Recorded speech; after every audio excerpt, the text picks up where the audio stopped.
Well, hey there, reader friends. I'm Erica. Welcome to my channel. And Fairytaleathon Round 2 starts in a few hours, so I guess I should share my TBR with you guys.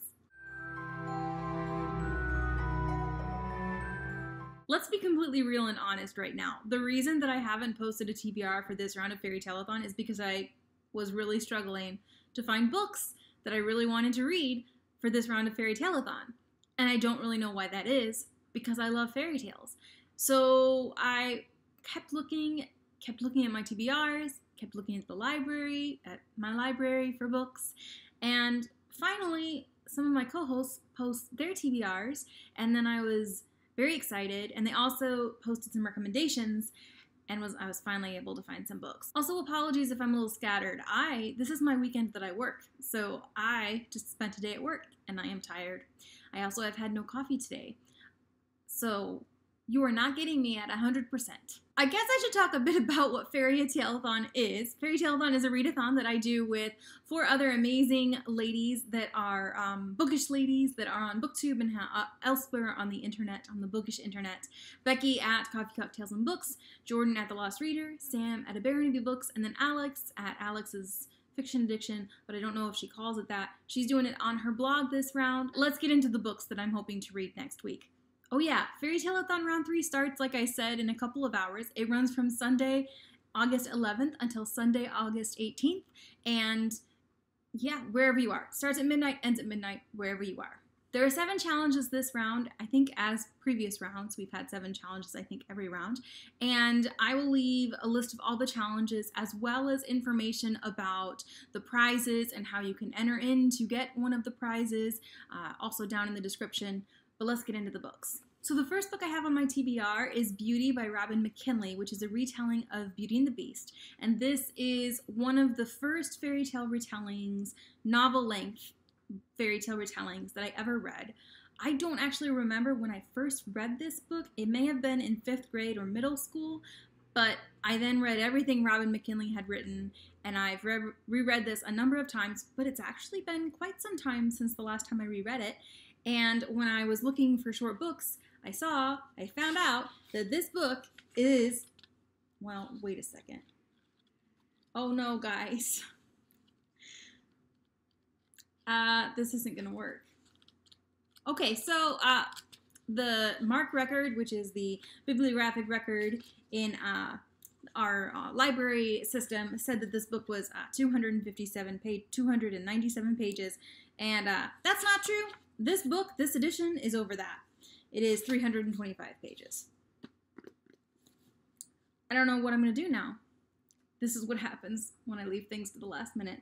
I think I'm still going to do it for the Thumbelina challenge because I think part of the reason it's so many pages is because this is the trade paperback edition. I think the larger editions probably are fewer pages. So I'm kind of cheating. We're starting cheating real early this time. I always tend to cheat on readathons, but this is just starting off on a great page. The next book I have on my TBR is The Evil Queen by Gena Showalter. This is a new YA book, and I'm not sure if it's a straight fairy tale retelling or if it's more of a new different point of view type of look into a fairy tale, because this book is from the point of view of the evil queen from Snow White. And what I really like about this book is that when I read the summary on the inside, it talked about how the evil queen has powers, and one of her powers is she can communicate with mirrors. So that's a really interesting premise, a really interesting twist on the evil queen of Snow White.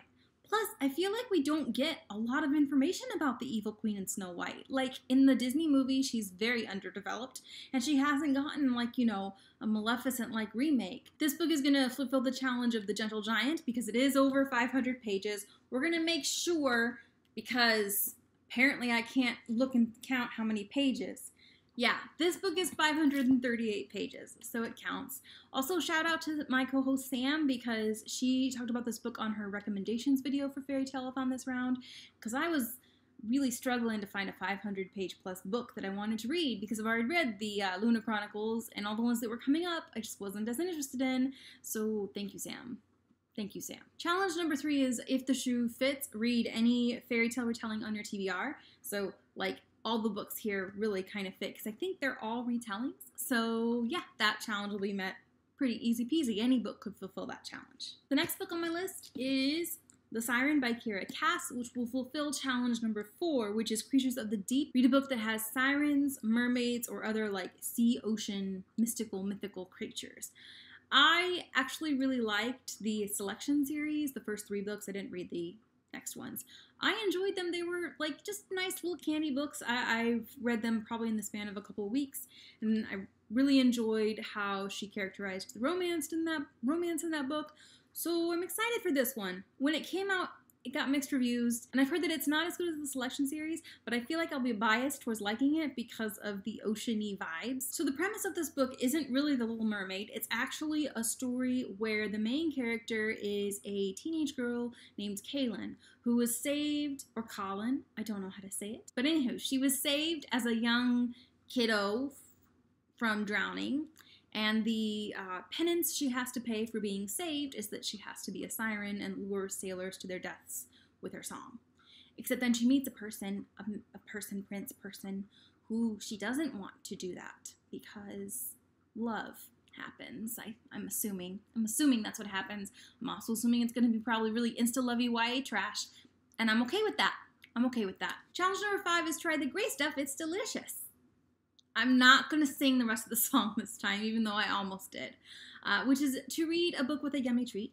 And for this challenge, I'm probably going to go to a local place and have some gelato, and I will share that experience either via picture or video or something like that. The next book on my list is The Wrath and the Dawn by Renee Ahdieh, which will fulfill the whole new world, read a book with a diverse main character, a fairy tale retelling with a diverse main character. And this is going to be another reread for me. I loved this book when I read it several years ago. I don't know why I was going to say 4 years ago. That's not even right. But I read it in grad school and I really, really loved it. So I'm hoping it stands the test of time and I'll love it just as much this time around. This is a retelling of The 1001 Nights, and in this retelling, Sherazad has a lot more agency. She's much more invested in her own life, and she decides she's going to get married by this guy who is the Sultan person and kills his wives, and that she's going to kill him, or that she's going to figure out why he is the way he is. It was really good. I really enjoyed it. I loved the way that Renee fleshed out this story, and a story that I think is really difficult to make palatable to modern audiences. So I'm really hoping I like it just as much this time. I'm really hoping. Oh, I should mention that I have The Siren and The Wrath and the Dawn on audiobook, so I'll also be doing those via audiobook. And I have Beauty as an ebook, so I'll be doing that as an ebook as well. Maybe the ebook is under 250 pages. I don't know. And the final book on my TBR is The Princess and the Fangirl, a Karela fairy tale by Ashley Poston. I still haven't figured out how to say her name. Shame on me. This has been pushed and marketed as a Prince and the Pauper retelling, which is a folktale written by Mark Twain, where a prince and a pauper, i.e. poor dude, find out that they look exactly alike and decide to switch places because neither of them are happy with their lives. I don't know in what universe a prince would agree to become a poor person, but Mark Twain thought it would be a good premise, and it turns out it actually was a really enjoyable story. In this retelling, the prince character is actually a celebrity who is a star in this big fandom series on television, and she's very sick of it and she wants to move on. And the pauper character is a fan of the series, and they meet at some sort of fan convention and decide to switch places. That's all I know. That's all I want to know. I haven't read Karela. I'm hoping that I'll be okay and I'll be able to follow it. I think it's just a companion book. I don't think it's a series. But maybe I'll be spoiled for things for Karela. Who knows? Also, thank you to everyone who voted for this book. We did a poll on our Twitter with, I think, 4 different titles that we were all thinking about, and this is the winner. So I hope that a lot of you are really excited to read this as well, since you voted for it. I am. I'm excited. I think it's going to be a good time. Now that's 5 books that I'm hoping to read within the span of 1 week, which is pretty ambitious.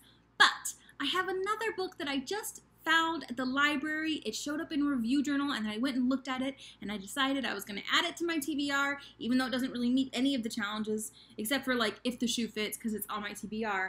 But I saw it, and I was like, I'm really curious. And that is Pan's Labyrinth by Guillermo del Toro and Cornelia Funk. I'm assuming Cornelia Funk is the one who actually wrote most of this, but the story, the fairy tale, folktale, Guillermo del Toro did the movie Pan's Labyrinth, which I haven't watched since it came out when I was like a senior in high school, and it terrified me, but I also was really intrigued, so I might read this if I have time and watch the movie, maybe, and then you will get to see me on Twitter talking about how I'm going to have nightmares because of the hand guy, the guy with the hands, the guy with the eyes in his hands creeps me out to this day.